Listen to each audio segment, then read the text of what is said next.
Greetings, everybody. Welcome to another Alkebulan Awakening Series in conjunction with Kumbukeni. My name, as always, is Oládélé. I'm the co-founder of the Emerging Alkebulan. And what we do on this platform, as always, is to decolonize our minds and awaken our consciousness. So welcome and greetings to everybody. Nduku. Karibuni, asanteni, kwa kuwa nasi, that is Kiubuntu, otherwise known as Kiswahili, that is welcome and thank you for being with us. The name is Nduku, I am the host of Kumbukeni. I am ready for this conversation. I am 100% ready for this conversation.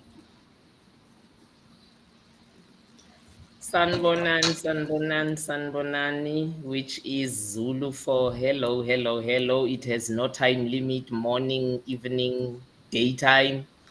Thank you for everyone that is tuned in, and thank you for the hosts of the platform of Kumbukeni and Emerging Alkebulan.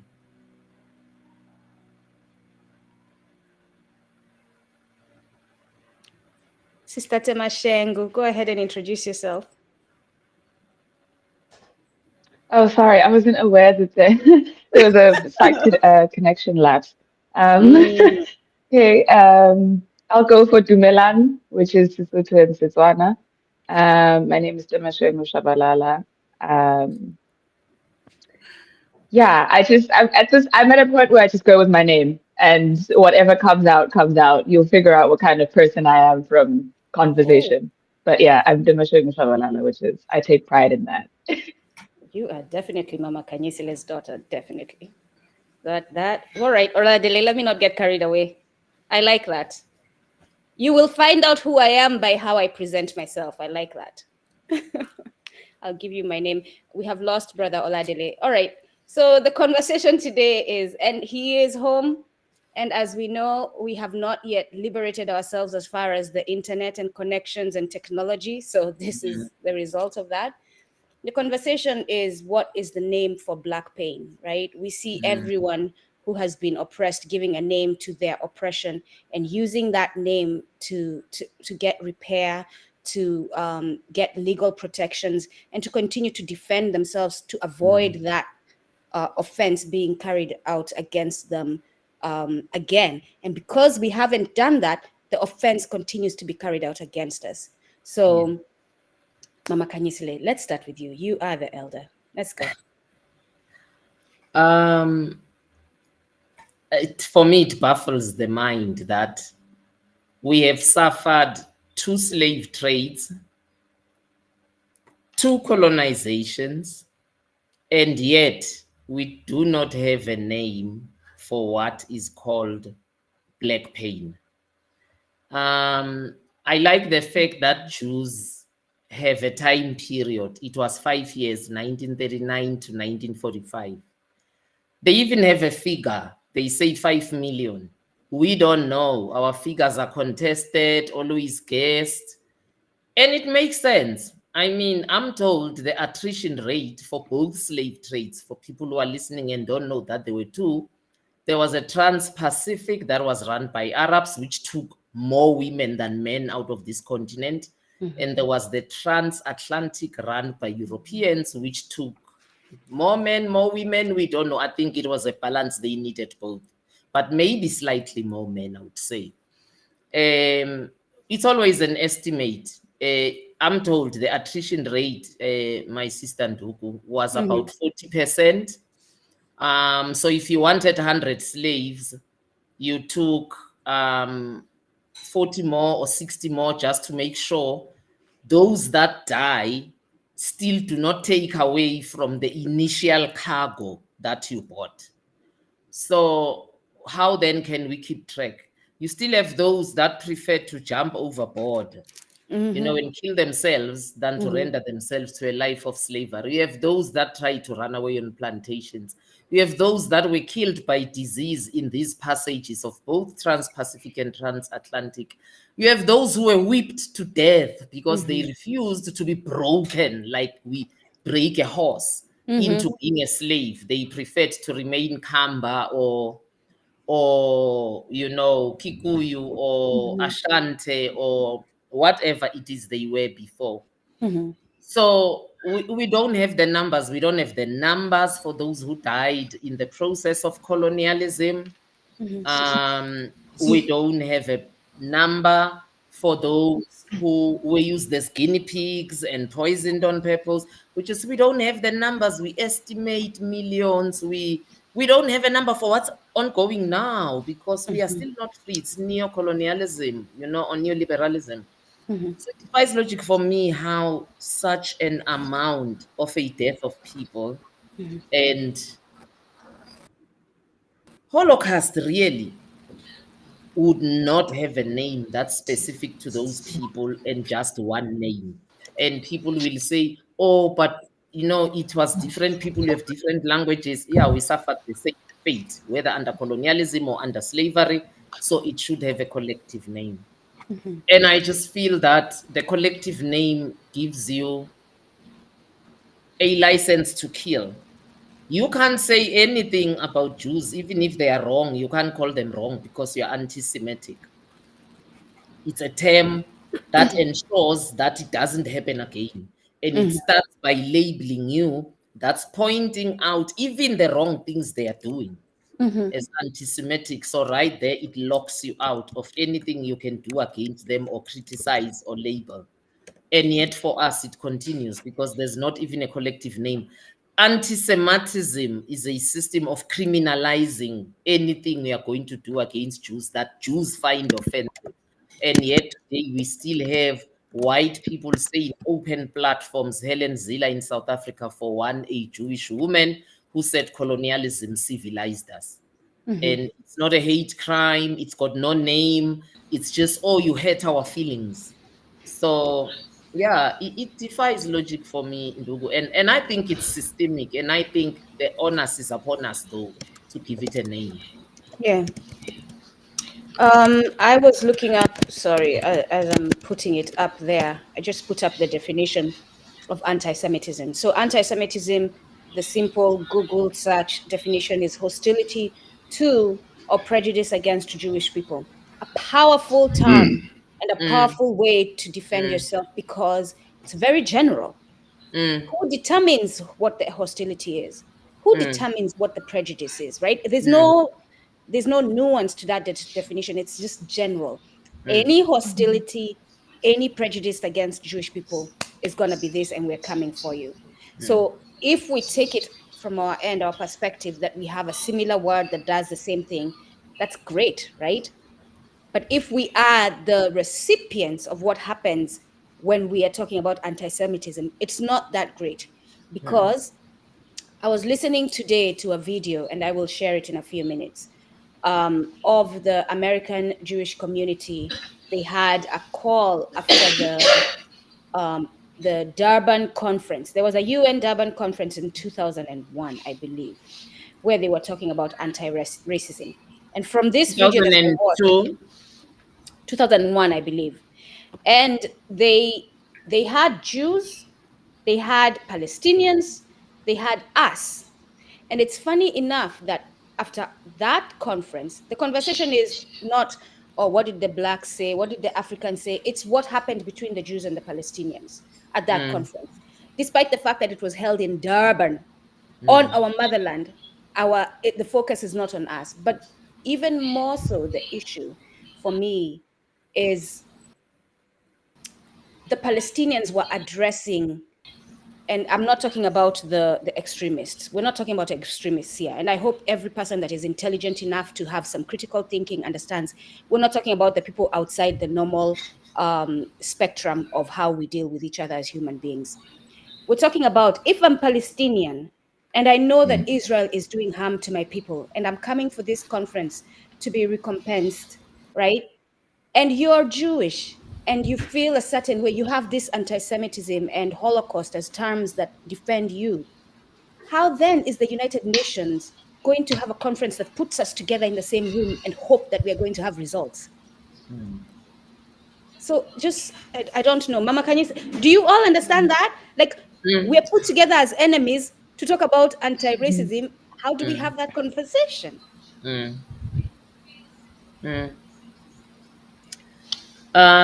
Sema, I you don't want to? know if Okay. my yeah Yeah, Sema. yeah. Sema Shengu, your perspective, please. No, Shem, she was already mid-sentence. I'll go after you, ma. I actually wanted to say I don't know if she wants to come in because I had come in when her and Oládélé, had been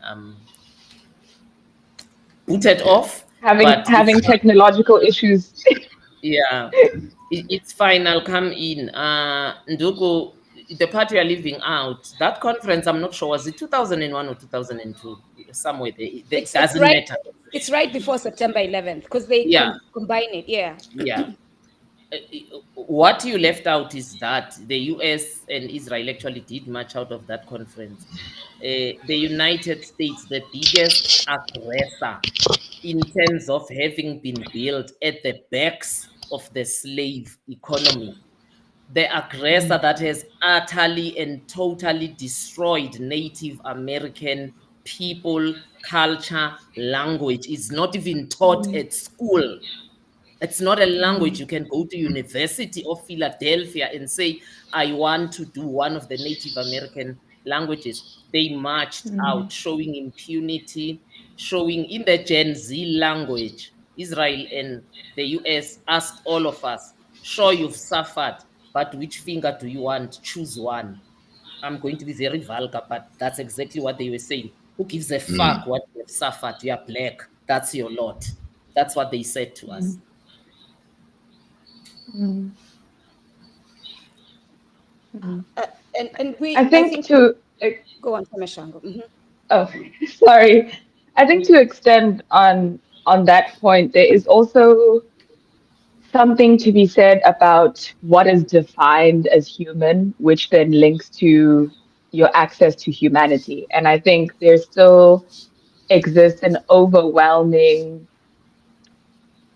idea that Black people are these strong animals. Like we're very devoid from humanity. Society doesn't see us as people with full range of emotions. And this is something that trickles into other spheres that we don't see as well, especially in medicine. So in medicine, Black people are more likely not to be given pain medication because we are perceived as people with higher pain tolerance. Even psychiatric help, you are less likely to receive psychiatric help or to be diagnosed with an illness as a Black person because we are seen as strong. So I think also that notion of strength, which goes back to the era of scientific racism, which categorizes us as these people that are somehow superhuman but not human. It's just these weird descriptions that just don't make sense. That has lingered on into modernity, and the result of it is not having our pain being taken seriously, not having our trauma taken seriously, not having the permanent remodeling of our culture and cultural like trajectory as a people taken seriously, which is how we are in this position right now where there isn't a name for what we suffered, there isn't any recompense for what we suffered. If anything, we're suffering more. We're just continuing to be pillaged and plunged and used and tossed to the side. So I think I would say from the 1400s leading up until now, the biggest economy of the world is either black bodies or black minerals. So us having being united and having a name for our pain, which then gives us a way to treat that pain, destabilizes how the world functions. And therefore, we have to remain in this place, this liminality of not really existing, but existing. And I think Okay. maybe to my two hosts, before I bring it back to you, which was the point of why we are having this discussion in the first place, just to show you how anti-Semitism as a term, or anti-Semitic as a term, is a license to kill and to block you, to shut you down, to weaponize you so that you can't even speak the truth. I am invited. Please fathom this. I am sitting in South Africa, merrily enjoying my meager black life, which I've been reduced to under neoliberalism and neocolonialism. and I get an invitation by a bourgeoisie, because they are in Germany, a bourgeoisie, what do they call them? Museum that calls itself the House of World Cultures. How are you a House of World Cultures, but the truth is not part of your House of World Cultures? I'm invited, and I remember I asked them very well, why me? Because I speak on African spirituality. Yeah. And maybe their idea of African spirituality is a bunch of black people rounding a tree and singing. Their idea is that of witchcraft, maybe singing and incantating. No, African spirituality is a liberating tool. And I never planned what I'm going to say. My ancestors planned it. And for that evening, the plan was their liberation through African spirituality. I stressed until I stood up. And the first thing I said when I stood up, Nduku and Oládélé and my daughter Temashengo, actually, she had attended, was, I don't know what's going to come out of my mouth. Let's sanctify that space. Let's burn incense. Let's make your minds ready. And the first thing that came out was, there's a book that was written by Walter Rodney that says how Europe underdeveloped Africa. I said, in hindsight, I want to say, which is African spirituality speaking? We should amend that topic and say how the 1% that colonized Europe and then used Europe to colonize us underdeveloped Africa. I then said, I'm saying that because it is not Europeans governing Europe, it's the 1%. And then I said, here's a direct example. Germans who asked you to pay millions of euros to Israel, money you know is killing Palestinians, but also it has no end date, although it had a start date after the Second World War. You Germans exterminated 80% of Herero people in Namibia. Exactly. You paid a cent. You exterminated 20% of Nama people. You haven't paid a cent. Why is the life of Israel, of Jews, more important?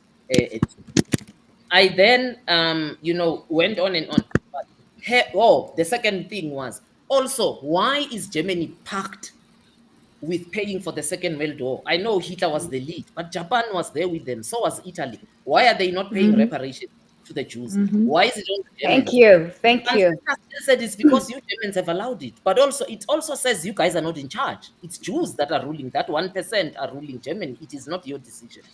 And the audience actually clapped, by the way. But the following morning, that House of Culture Museum, House of Cultures Museum, I would say put me on an anti-Semitic list, because they called me anti-Semitic. They also called me a historian revisionist. So when I say 1% is ruling the world, I'm a historical revisionist, because it is not true. I even gave them an example. Who attends the Bilderberg meeting? Are we there? Or it's attended? To even say 1% is a big calculation. It's 0.5% that rules as well. Yeah. When you see the slide at the Bilderberg meeting, who attends? How many people are there? But who do they represent? 6. Big constituencies of whiteness. Thank you. Mama 6 Khanyisile, people. Literally 6 people.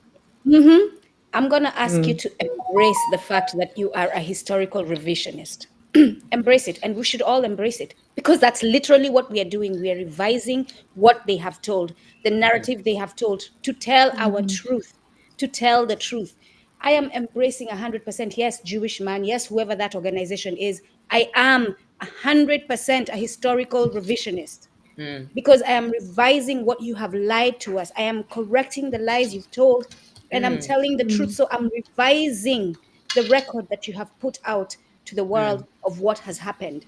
And I am 100% positively a historical revisionist.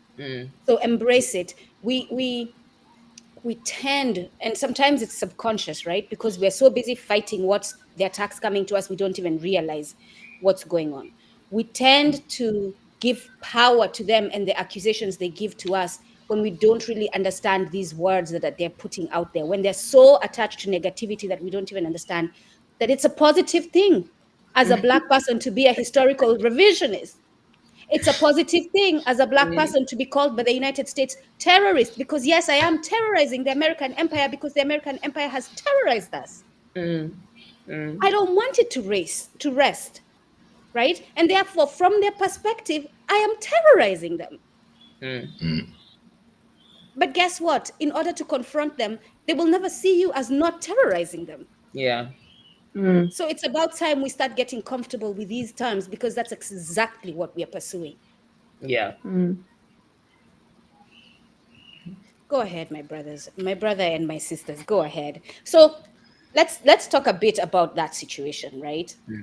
You have called me to your house of evil. I'm sorry.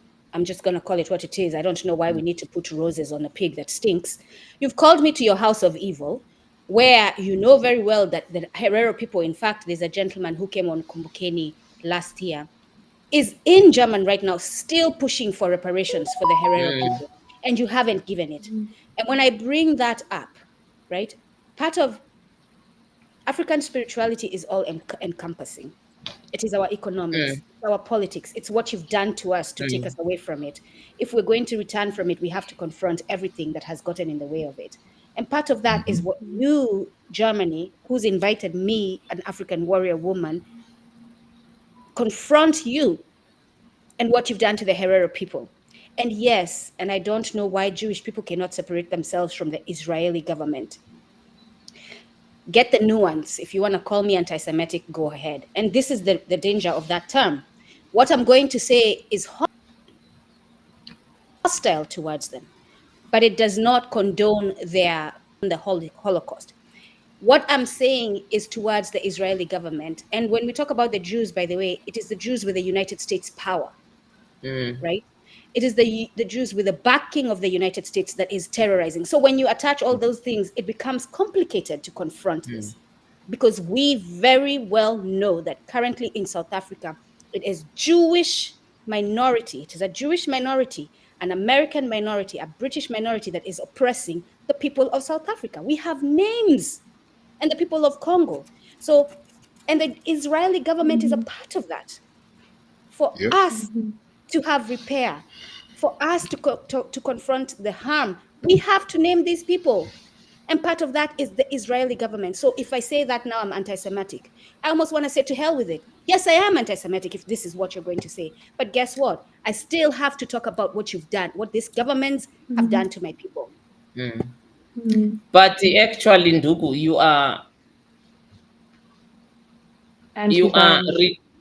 you are reducing them to just South Africa, Congo. No, they rule the world. I like a quotation. People who have dealt with me on email know that my email signature for a person who is anti-transnational corporations and anti-neoliberalism, my email signature is actually a quotation of a neoliberalist called Rothschild, one of the founders of the global banking system in the world. Rothschild says, give me control of a nation's money system and I do not care who makes the laws. That's Jewish money runs the world. Jewish money runs Hollywood. Jewish money runs intelligence. Jewish money runs the military war complex or military war industry, whatever you want to call it. I mean, yeah, and when you say these things, you are anti-Semitic. No, they are not limited to South Africa. It's just that South Africa, unlike many African countries, by the way, there is relative freedom of speech. And by and large, South Africans know that we are fighting and we are not yet in Uhuru of freedom. So we name these things. Most people in other African countries are still in a slumber. So these things are not a topic, you know. So it would seem like, no, they're just limited to the Congo. They're limited. No, they are running this thing. The banks create money out of nothing. Nothing. It is not linked to anything. It is paper money. It's not linked to anything. It doesn't make sense that the rand is 1 to 18 to $1, but the American government is indebted by trillions of dollars. I hope people who are listening can wrap themselves around that. If any African country can be indebted by trillions, you are going to find one note of 500,000 rands. That's how they will devalue your currency. So no, they run this outfit, my sister, which is what irritated them when I said the 1% first colonized Europe and then used Europe to colonize us, the era that Temashenko is referring to of scientific racism. And by the way, to back up what you're saying before Brother Oládélé and Sister Temashenko go, John Perkins in his book, The Secret History of the American Empire, says that that the American government has the largest debt in the whole world. Just get that. How are we to sit here? Like, and I said to Mama Khanyisile today, we were texting, and I was like, oh, people really piss me off, right? But oppressed people really piss me off. Currently, oppressed people really piss me off. Like, I want to go around and just smack them in the face because of the stupidity that is abound and we have embraced. How are we to sit and embrace the fact that America is the most powerful nation, yet confront the fact that they have the largest debt? Like, and we don't see the cognitive dissonance, right? How are we to keep saying, like, why do we keep saying America is a democratic nation when we know, especially if you're Black within the United States, that it's not democracy? Why do Black people out of their mouth say we are protecting what democracy? It never was. It has never been. Let's continue to confront this, my sister. Okay. I want to ask, sorry, Tema, before you go. My question is, this word anti-Semitism, where did it come from? Why did they start using it? Can you guys help me, please? I think, let's see how well I did in history. I think it was shortly after World War II, so somewhere around 1947, which would be before 48, when the state was founded, they started using the term. Originally, it was used not so much in English. I actually don't know when it became a popular word in English, but it was used more so in German as a term, and then it caught the English and like Americanized and, well, Anglo-American support once it moved from Germany. And as we know, England and America together can achieve astronomical levels of damage. But yeah, it became more of a popular term, mostly in academics and politics in the 40s and 50s, and then in social and popular culture in the 60s is when it picked up a lot.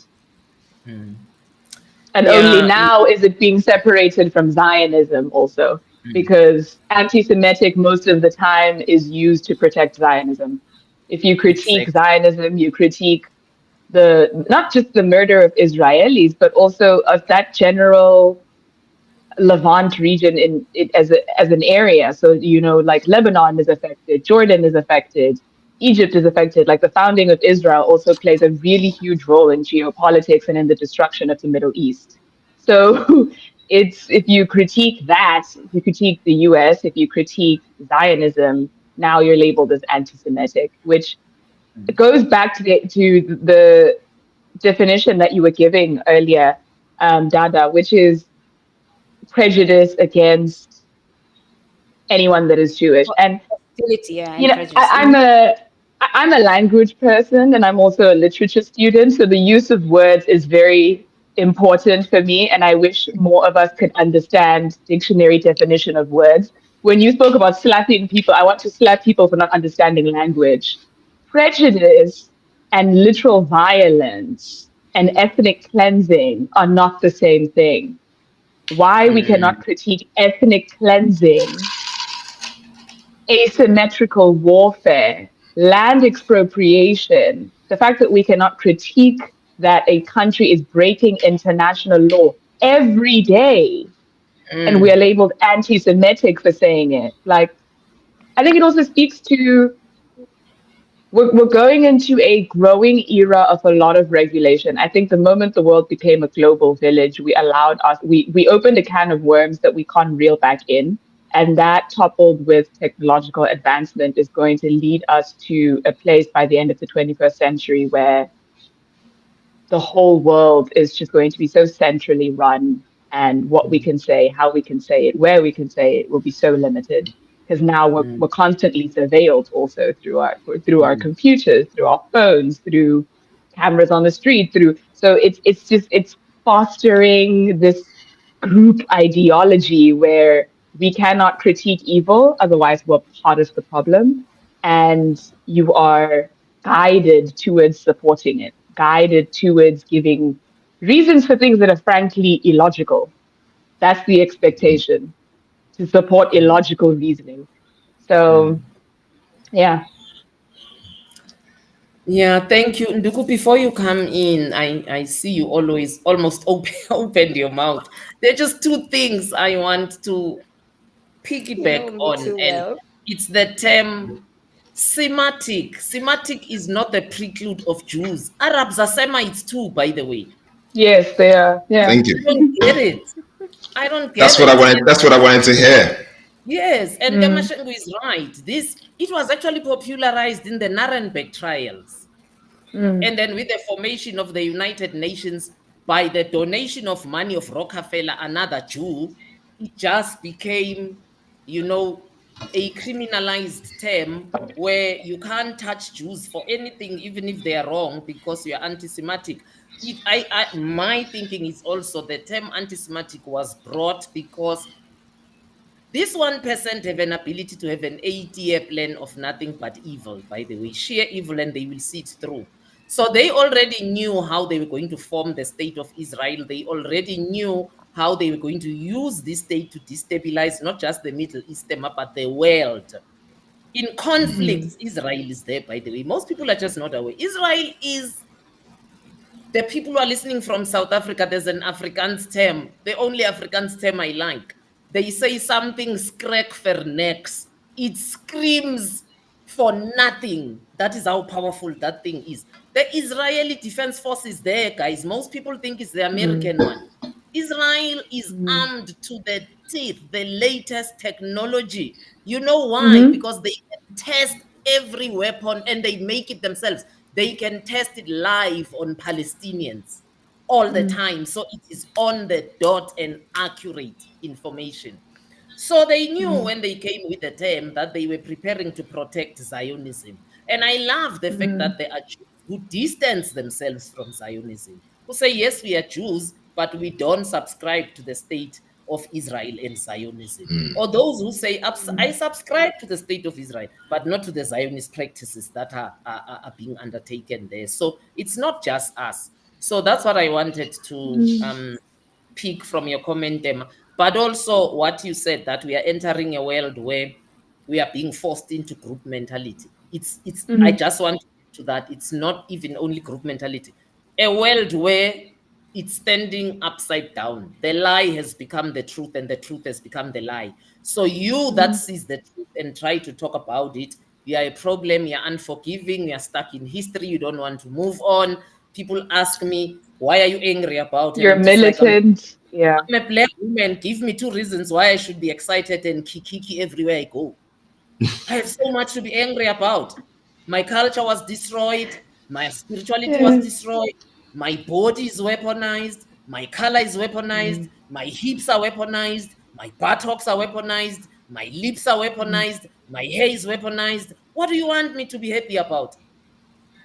mm, Hmm. mm, That's a great question, Mama Khanyisile. Like those people who are not angry are the ones, again, I say to you, I always say this to them, you're the crazy one for not being angry. After what Mama Khanyisile, the list that she just gave, you are the one who's behaving abnormally for not being angry. Oládélé. Hmm. Yeah, I'm just gonna go back to the topic. So, how do we recognize black pain, ladies? How do we recognize? Because I'm in Nigeria right now, and there's pain. There is pain wherever I go, and I've been here almost a week, and there's pain everywhere. I've been speaking to people, I've been doing little videos here and there, and there's pain. People don't know that they're being bastardized. They don't know that they're the dinner on the table. They don't know that they're the butt of the joke. It's pain everywhere. And the worst thing is that our own people are the instigators of our own pain. Yeah. So how do we define black pain in every facet of our lives? Because if you're in Europe, if you like I'm in the UK, I'm obviously not there. Thankfully, I'm not there at the moment, obviously. But what about the joke? In the States, you know what's happening with the transatlantic trade. You know, everywhere in the Arabic nations, you know, we are the slaves for the Arabs. So there's black pain everywhere. So how do we define mm, black pain? How do we get away from black pain? How do we awaken our people?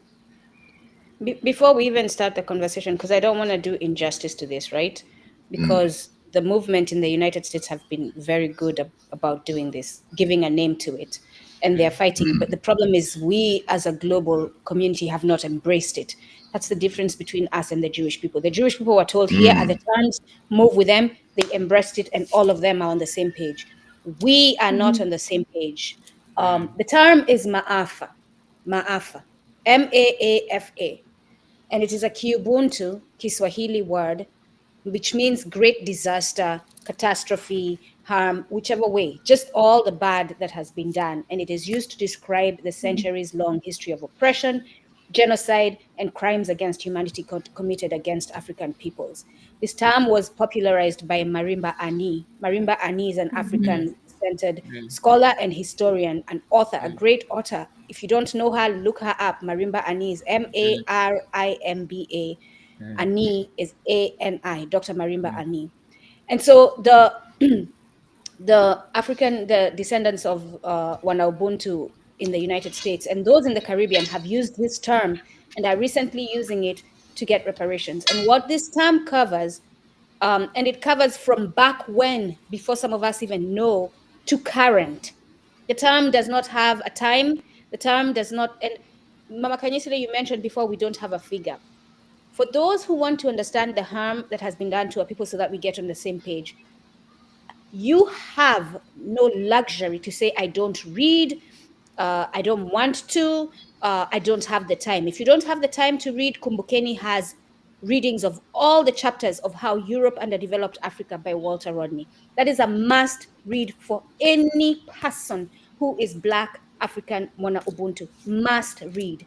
And like, before you tell me I have read the Bible several times, I'm gonna again, Temashengo, smack you in the face and tell you, I really don't care. Have you read How Europe Developed Underdeveloped Africa, right? But this term, Maafa, covers the Arab and trans-Saharan slave trade. On the eastern side of Ntsiki of Ubuntu, it covers the transatlantic slave trade. It covers colonialism.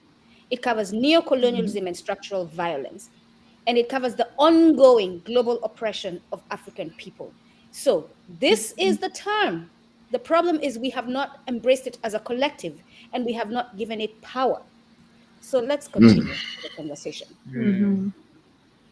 And I like the term Maafa because in Nguni languages in South Africa, Zulu, Xhosa, Ndebele, and Swati, Fa in this sense would stand for death because we say Ugufa, which is death. So it does carry a root of that because truly that was death, and that death has been swallowing us century by century, and we have really struggled to get out of this death of Maafa, that great calamity that befell us when Arabs landed here in 639 CE, Common Era, which is the era in which we are. Christians say Anna Domina. So if you say 639, 2025 minus 639, so you say minus, it's about what, 15 centuries, I think, or 16, somewhere there. Yeah, so it's about 1,500 years ago. So I like the term Maafa. Okay. I also just like it because it would be hard to come up with a language that is not widely spoken. I mean, it is fair to refute that language by anyone, but I mean, Swahili is the most spoken African language, guys. It's on record, it was tested, it was counted. So that it is in Kiswahili and you are not from. Also, please, people, remember, Kiswahili currently are not a people, it's a language. Isn't it, my sister Nduku? It's a language. So why would you fight it? It's a language of Africans that can unite us all and assist us to define things. Remind me when you finish that I don't take you off your thought to speak on that. Thank you. Okay, yeah. Yeah, so it's a language that can unite us all and allow us. I like what Temashengo said, that she gets stuck with words. I think an apple doesn't fall far from a tree. I took very long to love jazz, especially the one that has no words, because I get stuck on words and I sleep on words and I analyze them and they're so deep in my mind. So Kiswahili will allow us that, where we can break down concepts and philosophies in an African way. and not in a language that is not ours, because these languages, for starters, are based on gender grammar, which we do not have. I'm just giving an example. Like, I do not know what you would call, if I had to break down the concept of a paternal aunt in English, I wouldn't know how. That's why I would say paternal aunt two words when I have one word in Zulu, udade in Xhosa udade bawo, or ubabekazi in Zulu, or ragadi in the Sotho languages, and I'm sure Nduku in your language also, you have it. So, it's hard to use a language that's not ours because the premises are not the same. Because language is cultural and our cultures are diametrically opposite with the Western culture. So that's why it's important to embrace that term Maafa for me, but also just to embrace the whole Swahili language. And that's what has prevented us to come up with one word up to now, by the way, because we are over 2,000 languages. Yeah. Temashengri, you want to add to that? Yes, I mean, I think if you also, if we're making this a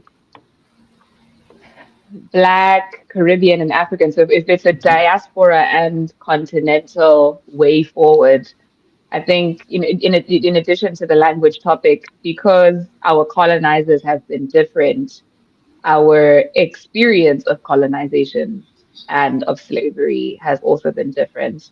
I think one of the things that's very important to do in order for us to name, label, describe, and then begin the process of healing or undoing colonization is one, understanding that the impact exponentially of slavery and colonialism has not affected every single one of us the same way.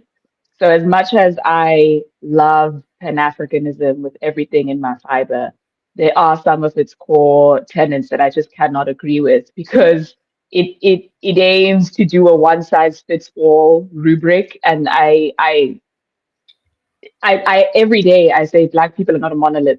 We are not a monolith. We have different experiences. We have different cultures. We have different ways of expressing things. Yes, we do have a shared history, and yes, we do have a shared trauma. But we are not a monolith. We are not a homogenous people.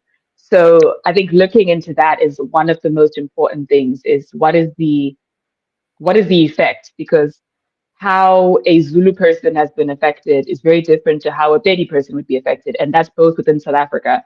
How an African American in Georgia, as opposed to a Caribbean person from Aruba, has been affected is not the same experience. So that's the first thing. And then the second one is, I know I'm going to sound like such a stuck up bourgeois person, but I need more of us in university. I need more of us in academia. Because if we don't decolonize epistemology and if we don't appear in the very spaces that we want to deconstruct, like the space of education is where the mind is first entrapped. So if we don't have that counterintelligence to westernization within academia, we're looking at another 200 years of the lives we are living now. And this is ghetto. I'm like, I don't want to continue living like this. I don't want this for another Black person. This is ghetto. This is very ghetto. So more of us need to be doing the academic work in philosophy, in literature, in music, in politics, in establishing that African principle, establishing that Black thought and forcing that into these spaces. I had a teacher in high school who said sometimes we have to use the systems that we want to deconstruct those very systems. And I think academia is definitely one of those spaces. And then the third thing we have to do is to relinquish our desire for respectability. I think a lot of us, especially those who exist within the quote unquote middle class bracket, we pander a lot to whiteness. We pander to the idea of being likable.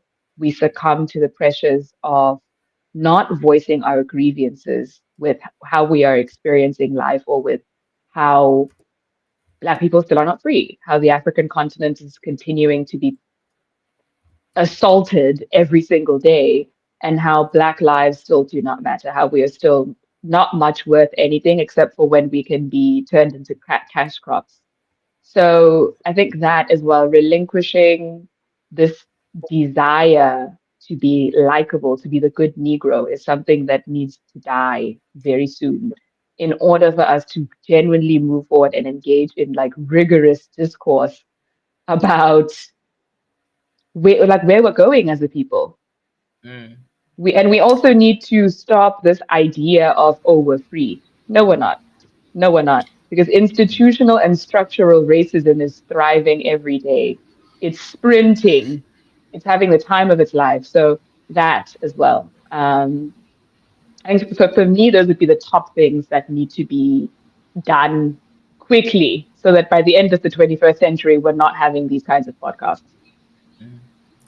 I think for me, the biggest thing, my brothers and sisters, and everyone that is tuned in, and those who don't subscribe to those terms, by the way, who want just to be called them in our midst, is how I was talking to one of my many daughters today, Tando Kumalo, and we were saying we have been put at a place by neoliberalism where we are encouraged to see the speck in somebody else's eye, but not in our eyes. So Yeah. when I'm a South African, I look at how Kenyans are suffering, but I am not looking at how we are suffering.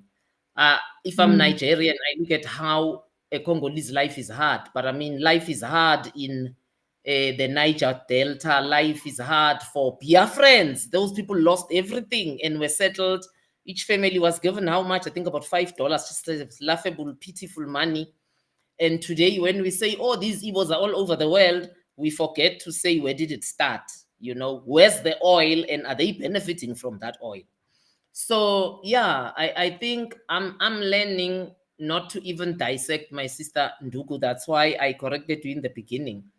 Rockefeller, Rothschild, Rupert, whoever, whatever you call them, they run Africa. They are not just running two countries. They will never allow themselves, out of 54 countries, which are a free for all, to just choose two. Because that's what our countries are at the moment. Under neoliberalism, they are a free for all.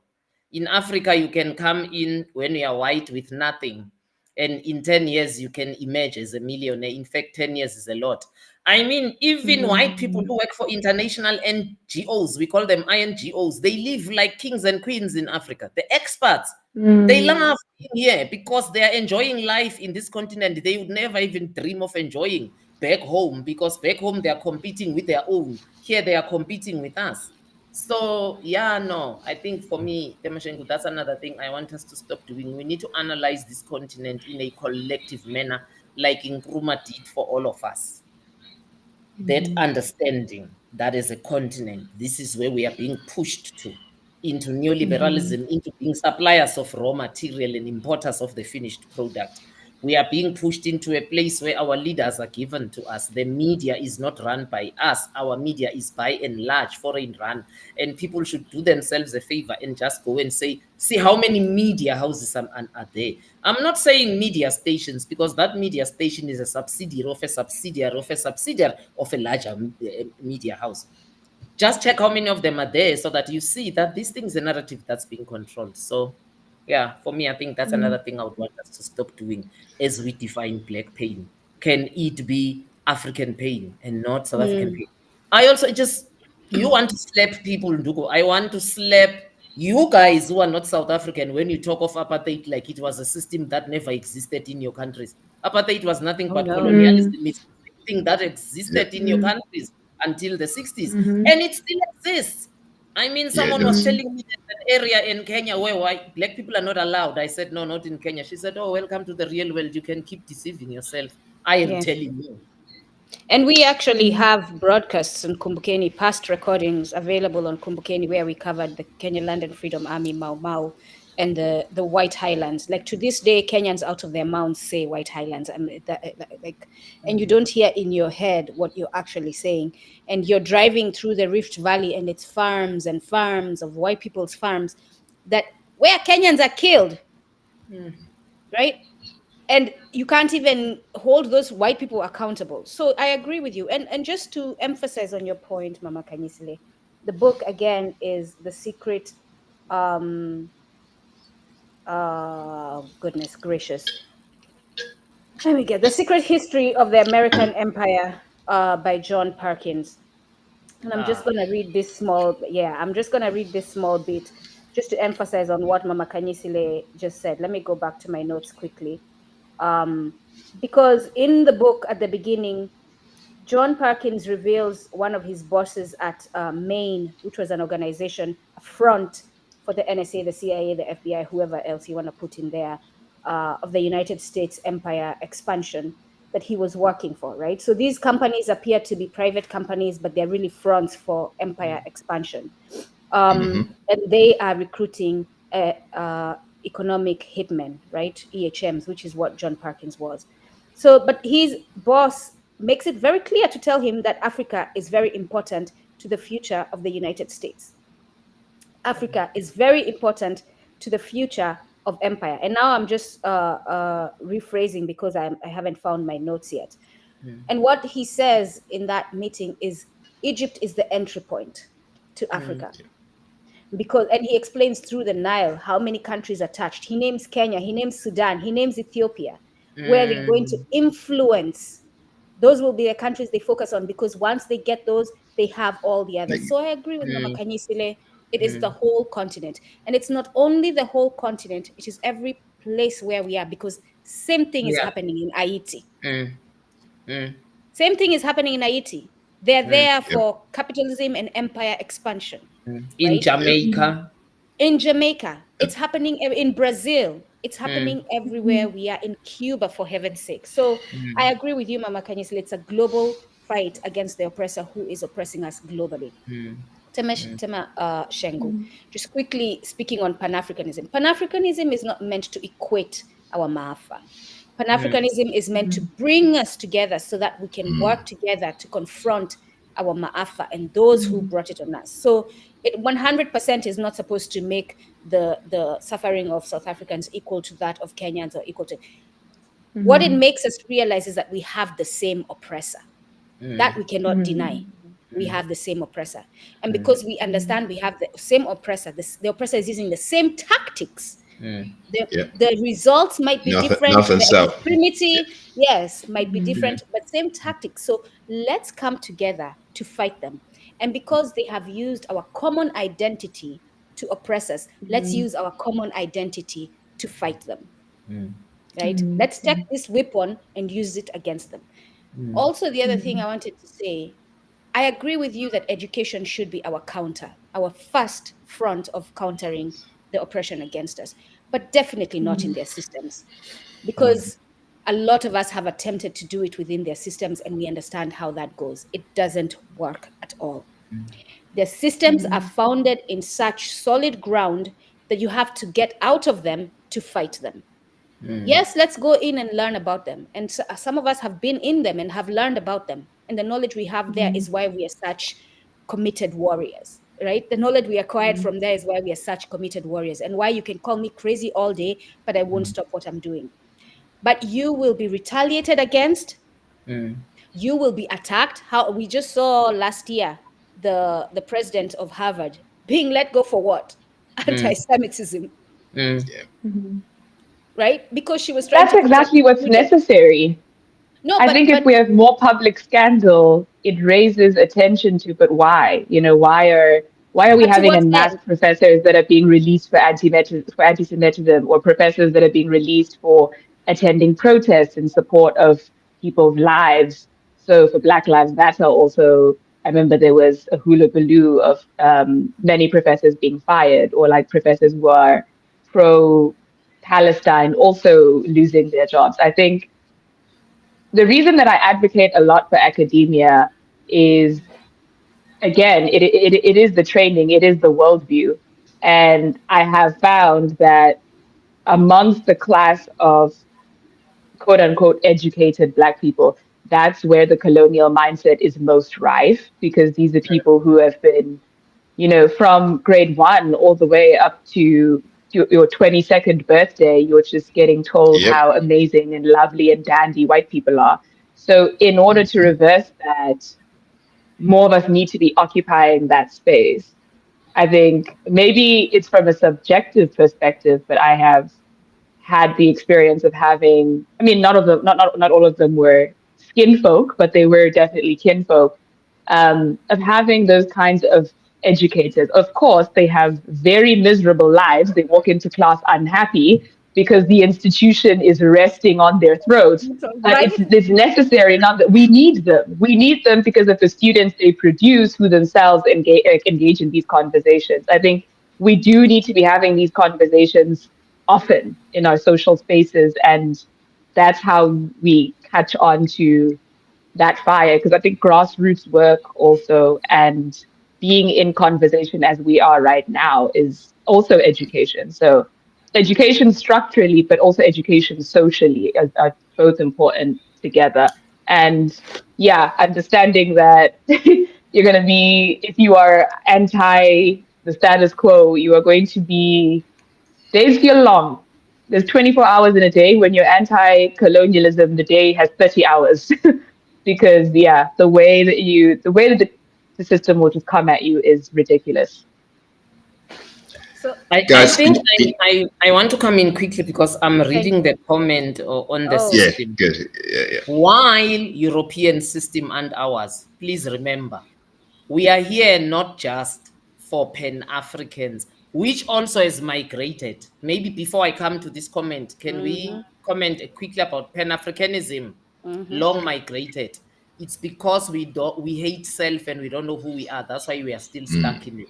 Pan-Africanism in the 80s migrated to Afrocentricity. We shouldn't even be talking about Pan-Africanism anymore. We are Afrocentrists. Because Afrocentrism says everything you do, which is what Temasheng is saying just now, be first an African. If you're a professor and you're at Harvard, let's see the Africanism you're bringing to Harvard. If you're a professor and bring them on, bring it on.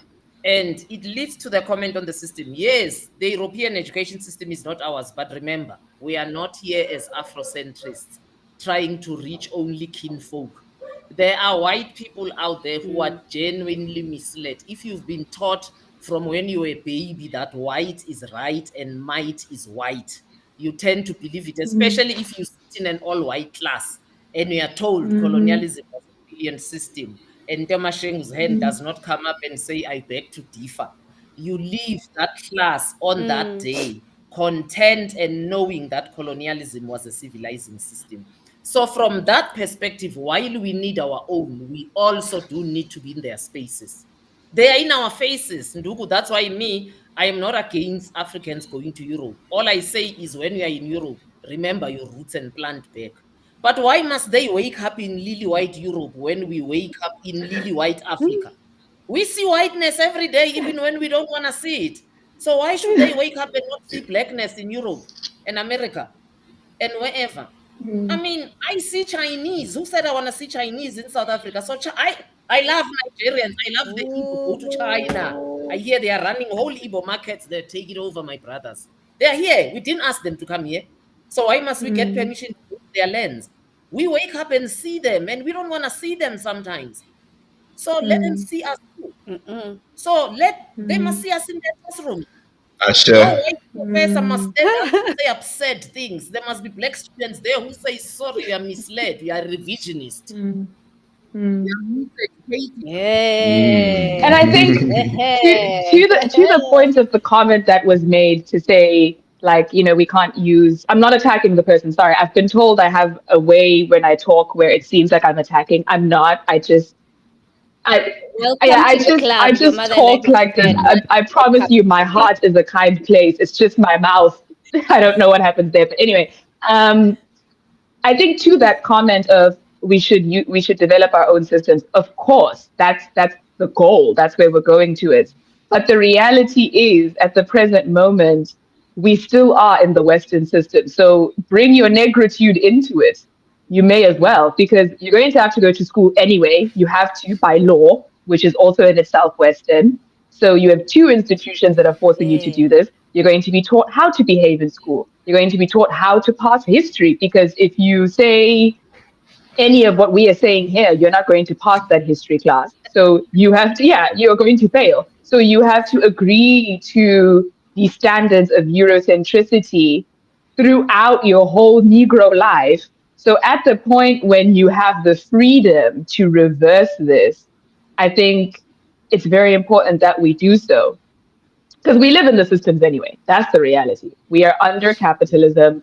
We are under quote unquote post colonialism, which I had a professor say that she does not believe in post colonialism. And she's white. And she was like, I know this is the course code, but this is a neo colonial environment. So we're living under neo colonialism. We're living under globalization. We're living under asymmetrical warfare. We're living under capitalism. We're living under these systems anyway. So find the space that works within your talent and your gift. As Brother Oládélé has done, you're doing it in media. So as Ma is doing, you're doing it in public speaking and politics. I like school, so I plan to do that in academia. I think each and every single one of us find the thing that you are good at and bring your Blackness into those spaces so that, again, by the beginning of the 22nd century, we are not having these conversations. The whole of the 20th century, we were engaging in this discourse. It's the 21st century, we're still engaging in this discourse. And I think something that I kind of looked at on a personal level is I realized that African people and Black people, because there are some people that still prefer that term, Black and African people are in the middle of our dark ages right now. This is our medieval rat Yeah, infested it is. bubonic plague, what's going on period. And I think in order to emerge out of this with a proper structure and way forward, we need to really, really name, analyze, engage in critical thought, be militant and unlikable, and highlight the degree of how we're being affected economically, philosophically, politically, in terms of art, in terms of or every sphere, everything you can think of is colonized, and decolonialism has yet to occur in those spaces. The only decolonization that has taken place between the 20th century and now is social. The fact that I have the social access to walk on the same streets as a white person. That's it. I have freedom of movement, but I don't have the freedom over my body, and I don't have the freedom over my mind. I don't have freedom over my culture. So that is it's very crucial that we remain cognizant of that and try to keep this information into every space that we occupy. So can I come in And very even quickly, my then, sister Nduku? I need to leave you guys in the next 5 minutes I because someone, an old friend I was with in the bush in MK, is taking me out, and I feels good to be spoiled. So I will leave you, but I think them but I obviously I'll give you a chance if you have any other thing you want me to add before I disappear, my wonderful host. Tema, what I wanted to add to the only decolonization that has happened is that we can walk down a street with them. It's also very limited because economics force you not to walk in the Mm, same street with a white person. A mm, person who mm, lives Kenyans have died by and large in Saudi Arabia because of the suffering in the rural area, just abject Yeah, mm, poverty. yeah, yeah. West Africans are drowning by and large in the Mediterranean because they're looking for better yeah, opportunities. mm, So those people, yep. even in their countries, in the capital city of their countries, still do not walk down the same street with a white person. How many Nigerians mm. can afford to live in Victoria Island, or what's the other Oh, one? Oládélé, I think there are three: Victoria Island, Ikoyi, Ikoyi, Ikoyi, Orania, Ikoyi, exactly. Ikoyi. Orania. How many people live in Yeah. Sentin? Oh, How you're many talking people about can Nigeria. afford to Mm, live in downright Sentin? Mama Khanyisile, in the United States, if you're a black kid who is seen in a white neighborhood, you're you will getting be shot. followed and Yeah. asked what you're doing there Mm-hmm. by a police officer. Mm, Mm-hmm. mm, mm. Yeah, I don't know. This Guys, is such a hopeful saying what you're conversation saying, for you were talking, Saturday. Yeah, I yeah. think Because yeah, go on. no. I was just gonna say, I don't want us to lose track. I know when you end, you're gonna stay Yeah. with them, and when you end, I'll be gone. But I do want us to honestly, in the end, emphasize. There is a name for black pain. It's called Maafa. and we must start using it. And the thing we need to do, like Jews have done, is to come to an agreement where we criminalize anyone, like Helen Zille that said, colonization civilized us. We should say that's a crime against Maafa. We should find a crime because so Maafa is actually the great thing that happened. So we should find a name that criminalizes the continuation of Maafa. So I give you that task, Nduku, because you speak Swahili fluently, to say find a term in Swahili again that is a criminal term for anything that is ethnic cleansing, race cleansing. You're right. Maafa is the crime. What is the action? What are the actions that we are going to target? Yeah. I think that's the focus. I think that's what should be that's what our focus should be, because we are here, we know exactly what's happening to us, and the continued poverty that's reigning around Africa. You know, I'm in Africa right now, and my sister, and I've just been out and come back, and I cannot stop reflecting. My sister, I'm looking to buy a property. I'm looking to buy a property where I am right now, and the cost of buying that property. And I said to my brother when he was driving me around, 90% of people cannot afford this. Let me. That's why Oládélé. You know the funniest thing. Yeah. That's why I always marvel when guys, you feel pity for us, or that, South Africans by and large do not have their land. And by the way, just to put a correction to that spanner also, me who was born and bred in Soweto, whom both of my parents come from Eswatini, might not have a rural area to go to in South Africa, but most people actually do. That does not take away from the fact that the land still has not been distributed. But that's for the whole of this continent. Because like Oládélé was in London, and for those who do not know who are listening in, returned to Nigeria this Sunday and is trying to resettle back. And he's shocked. He's just like, the money you're asking me, I could actually buy this land in London, but I'm supposed to be buying this land in Africa. So which Africa? I'm coming with £1. Now, a person who's coming with a naira to buy this land, it means they're never going to buy it. My sister, sorry, Nduku, as a Brit coming home, even though I'm going to buy it, but I think it's ridiculously expensive. You know, to put the caveat in this, the property or the area we went to buy, these properties were built in 2019. A politician probably stole money, built the properties. We're in 2025 and nobody's lived in those properties. There's about 15 or 16 of those properties there. Nobody's lived in any single one of them. Not one person. We have to have a conversation, and this has to be a separate one because it's so big, on how we as Africans adjust to economic warfare, because it is economic warfare, and those participating in it might not even know that it is. This argument I'm trying to make came up when we were talking about diasporans, right? We have a lot of our brothers and sisters, descendants of enslaved Africans in the United States, going back to the continent and building fancy neighborhoods, exclusive neighborhoods, and all that. And I was saying they should not do that. In fact, stay where you are if that's what you're bringing, because you're going to increase the prices. You're going to create inequity.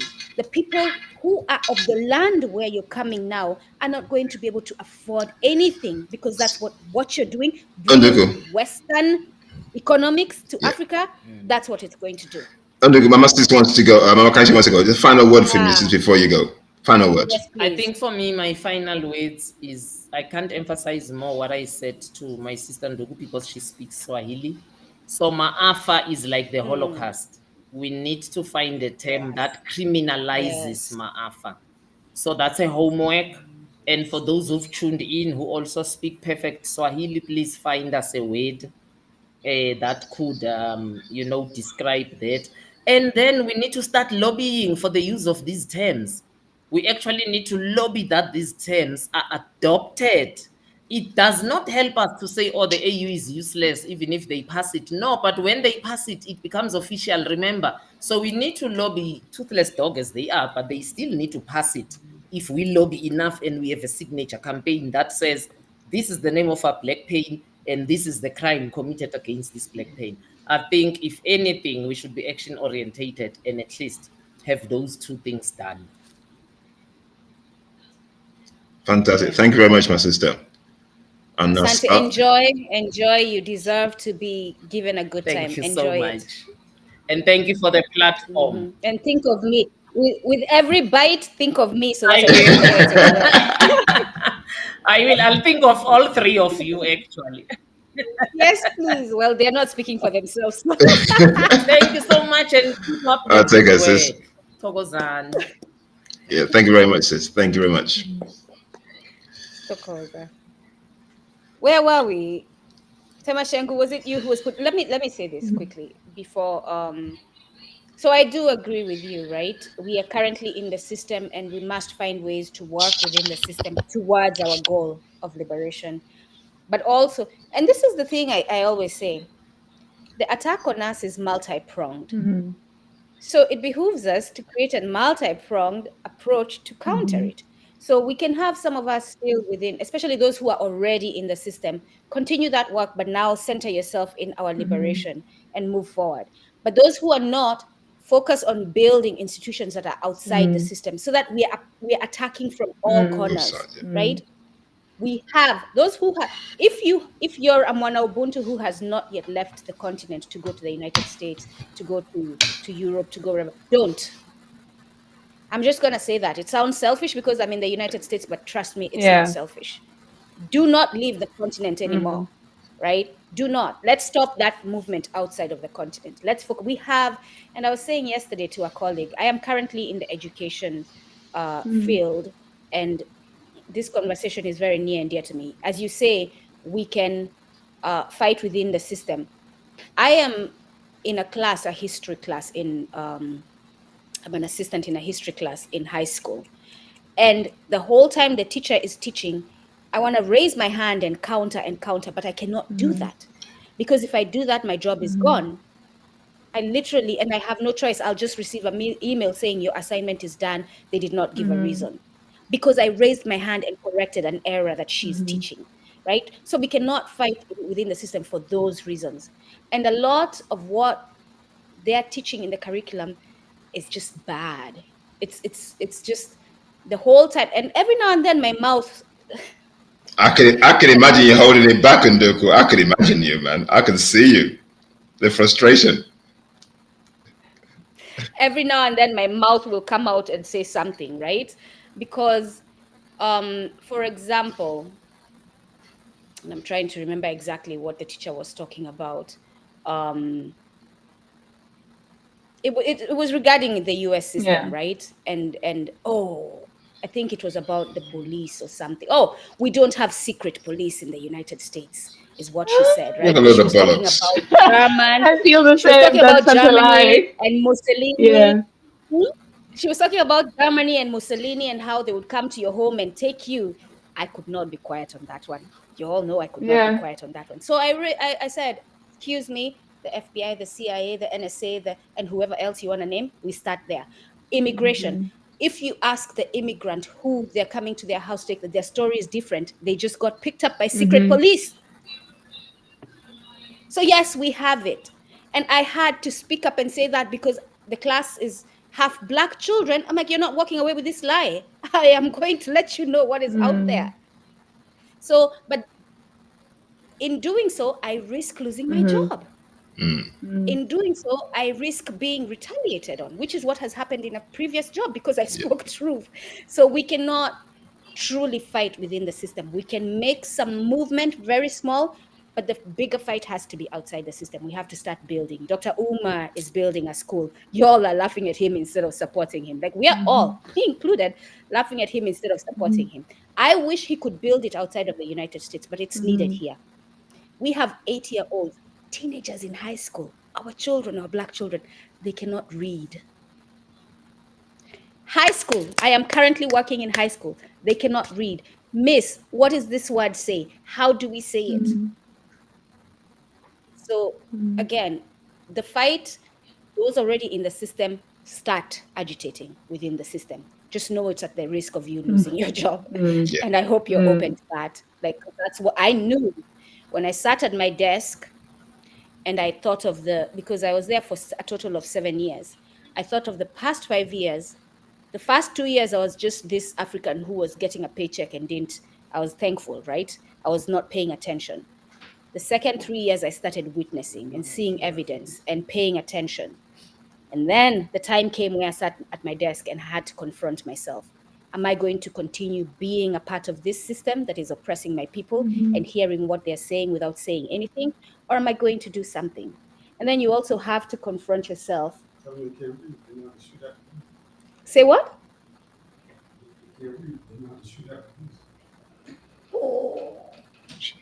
Listen, we just had an incident in Newark of a 14-year-old who shot a police officer. So I won't get into that. That's a conversation for another day, but it's having its effects among our people. Let's just say that. But I had to sit down and understand that those who did what I am getting ready to do, fighting the system, Angela Davis, Asata Shakur, Mumia, everyone in the prisons right now that we're facing to release, we're fighting to release, Malcolm, Dr. King. And the biggest evidence for us is Dr. King used the good way, the way that makes the white man smile, and they still killed him because he crossed the line.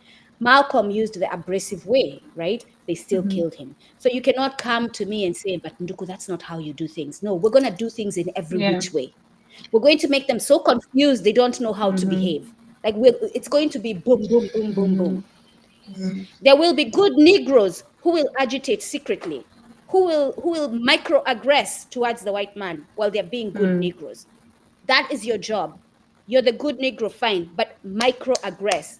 Make sure every now and then they feel that knife in their chest, right? And then there will be people like me who straight up tell the white man, you're a white man and you've done this and that and that. And by the way, that statement that you just made, teacher, is erroneous because there is secret police within the United States. So we have to understand that if they're attacking us using multi-pronged ways, including Christianity, including I'm going to church, including NGOs that are coming telling me we're being kind to you, we're giving you blankets, but the blankets are laced with virus. We must use the same tactics. Yeah. Go ahead, brother and sister. Tamashenko, what do you want to respond to that before I? Just briefly, I think another reason that to stay on topic, but also to give a response to Dada Nduku,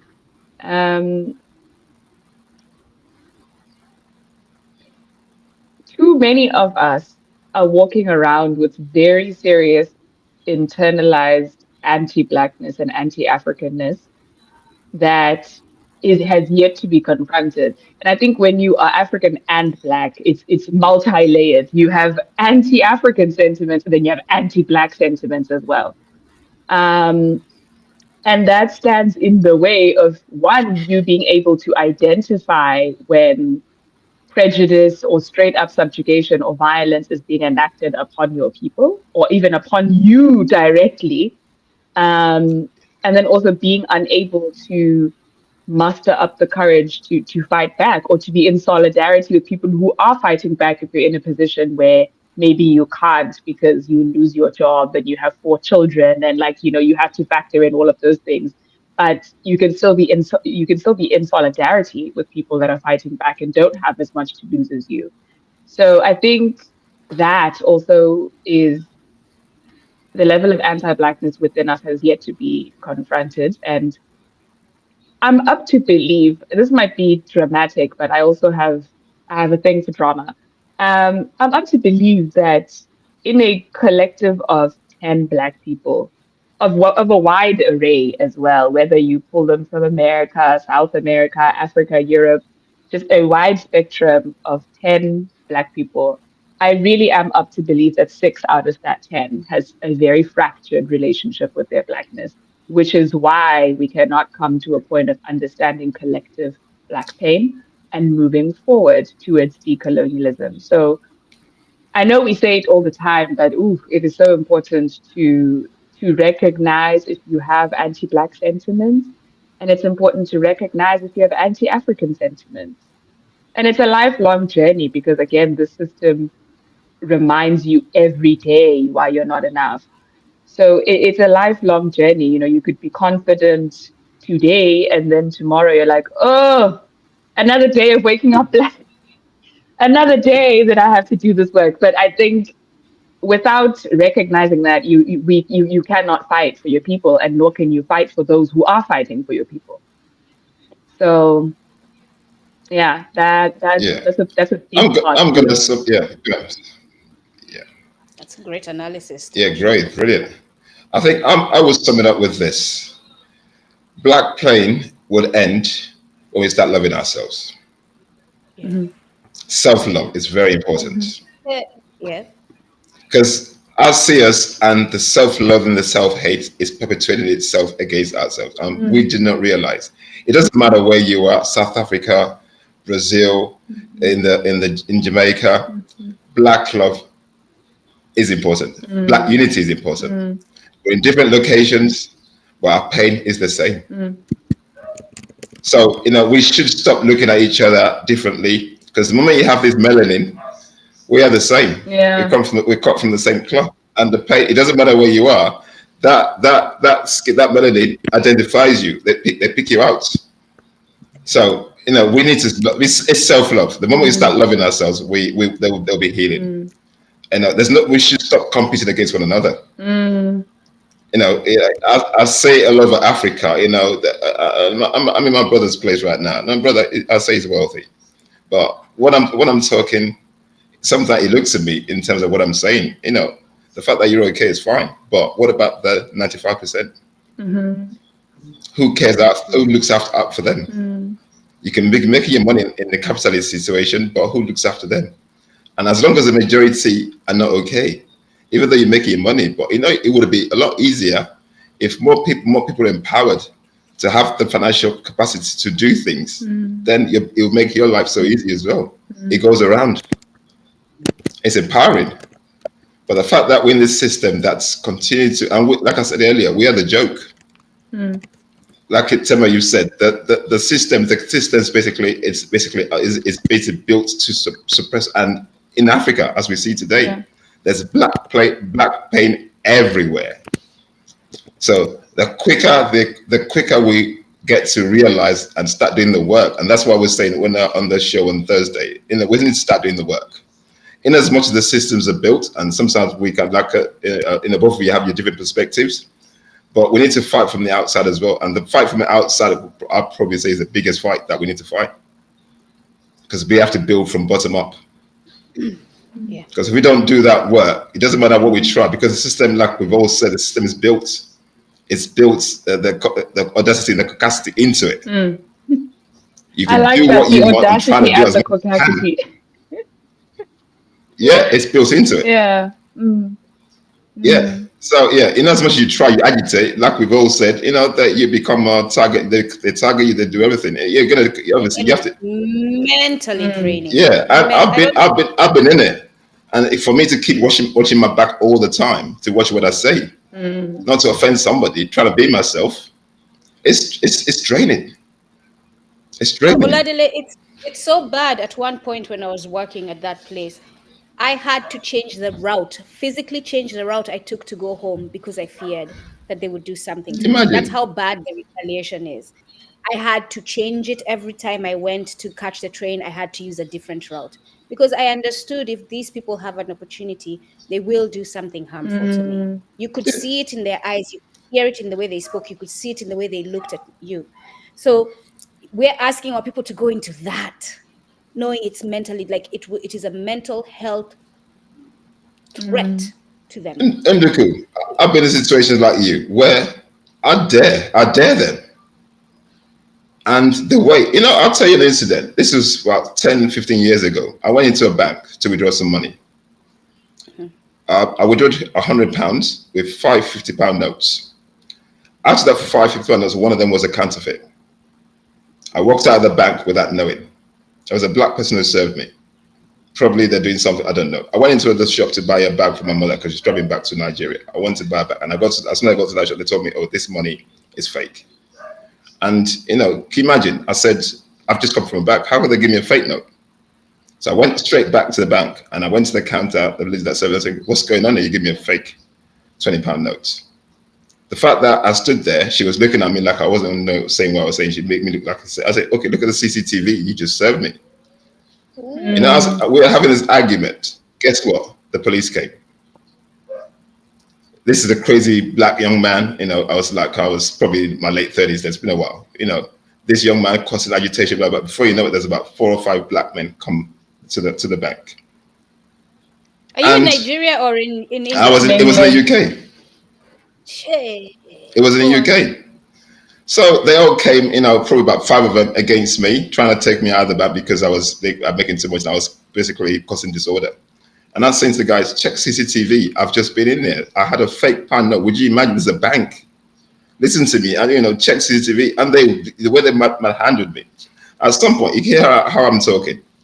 One of the police officers then told me to present my passport. I'm a British. And I said to the police officer, you can hear my tone, my accent. Where do you think I come from? Do I sound African to you? Even though I'm African, but do I sound African to you?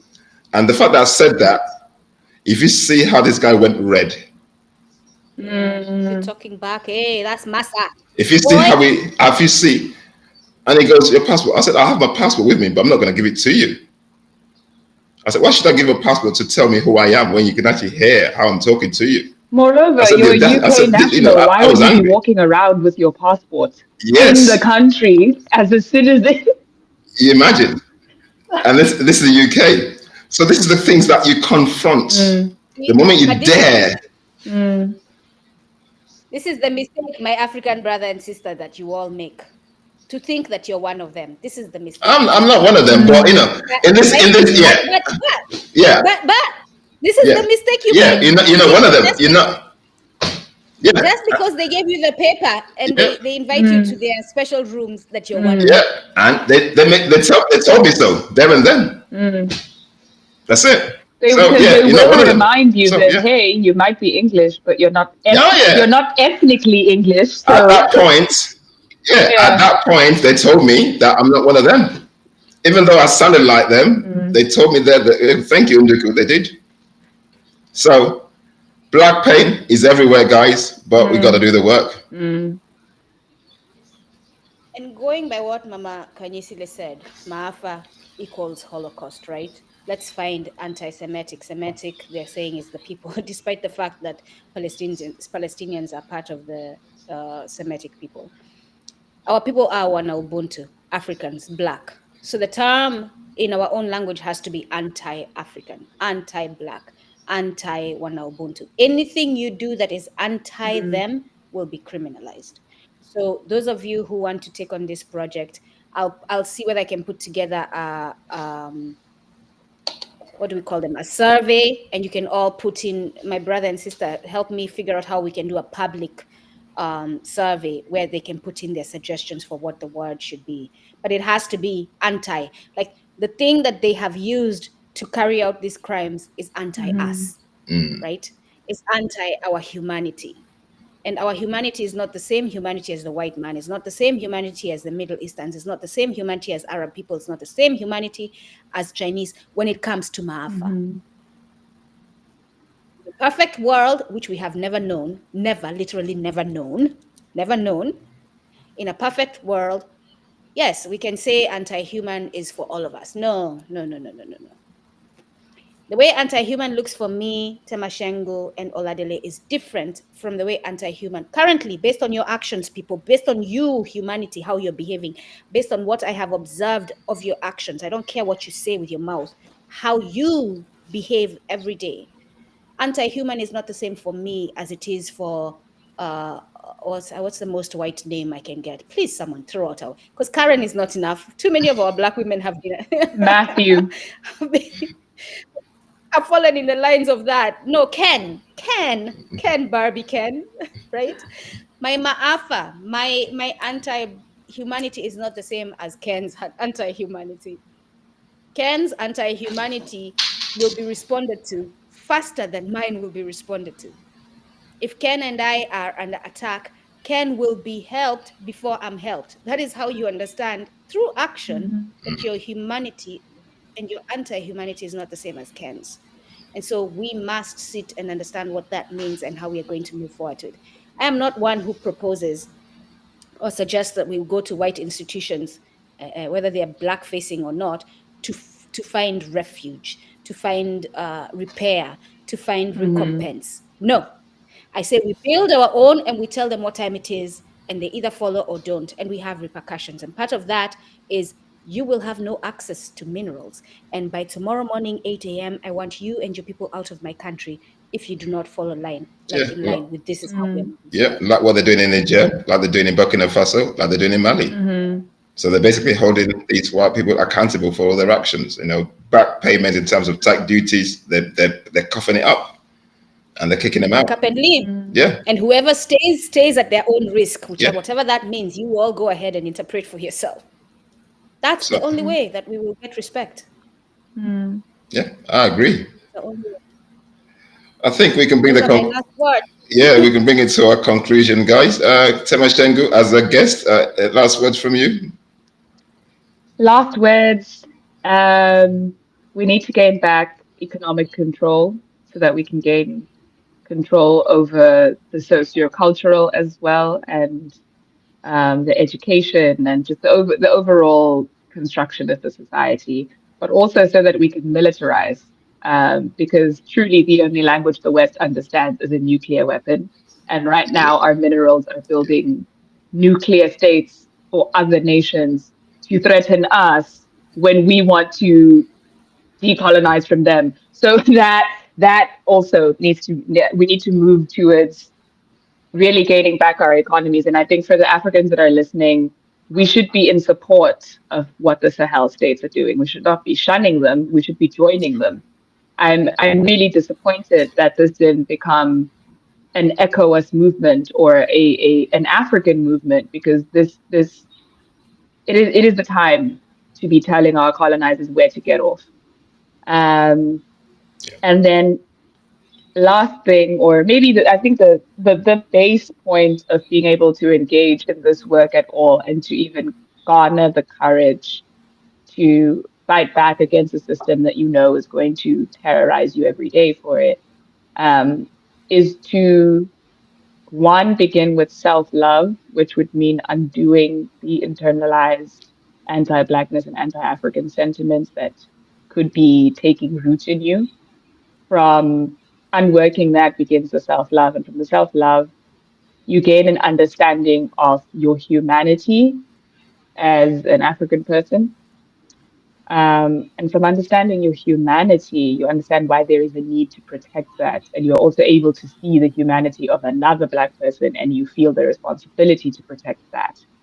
So, yeah, recognizing our humanity and having integrity in that, integrity in your identity is a very important thing, so that you're able to do the work. Because for as long as you don't recognize what it means to be Black, what are the ramifications of being Black and of being African, what does that entail, you are unable to do the work that is necessary for us to deconstruct our suffering. So encompassed within Maafa is the mind and your identity. And for as long as that is colonized, so too will your culture, your economy, your cultural progress, and us as a collective. So, yeah, those are my final ideas. Yeah, thank you very much. So on that note, for those who joined us, wherever you've joined us, it's about time we decolonize our minds, reclaim our identity, become Ma'at, balance, become Afrocentric in whatever we do, uncompromising, because we cannot keep compromising ourselves to think there's going to be a change. And the change starts with us, everybody. It starts with every single, we got to do the work. As hard as it must be, as difficult as it looks, as unsurmountable as it is, but when we put our minds together, we can do unthinkable things, guys. We're more than capable. Oládélé, can we thank Have a good evening. Can we thank Temashengu for making time to join us? Yeah, for contributing. Thank you, Tema. Thank you. And Absolutely fantastic. What she focused on, because truly that is the beginning. That is the root of our movement forward. Like how we think of ourselves is the beginning of our liberation. So thank you. Thank you very much, Damashengo. Oh, thank you. And just a reminder, guys, you're more than welcome. I'll say my daughter, because you are. I'm an aunt. And for those who are watching us, African warrior woman yeah. aunt, I would say. I know. I'll just remind people we're coming back tomorrow, 5 p.m. UK time, 6 p.m. Nigerian time, where I'm at the moment, 12 noon for the people in Nduku's part of the world. We're going to be talking about that is the United States. Colonial. Let's make no mistake about it. It is a colonial enterprise. Yep. So whoever you are, we are coming back tomorrow, and we're going to be talking about herbs, African herbs, how they've used the allopathic medicine to destroy Africa. So we need to go back to holistic, and the person that's coming in is going to be talking about African herbs, herbologist who is, how we get back to the roots and heal ourselves. That's what we're going to be talking about tomorrow. Okay, have a nice evening, everybody, and we'll see you tomorrow. Thank you very much. All blessings.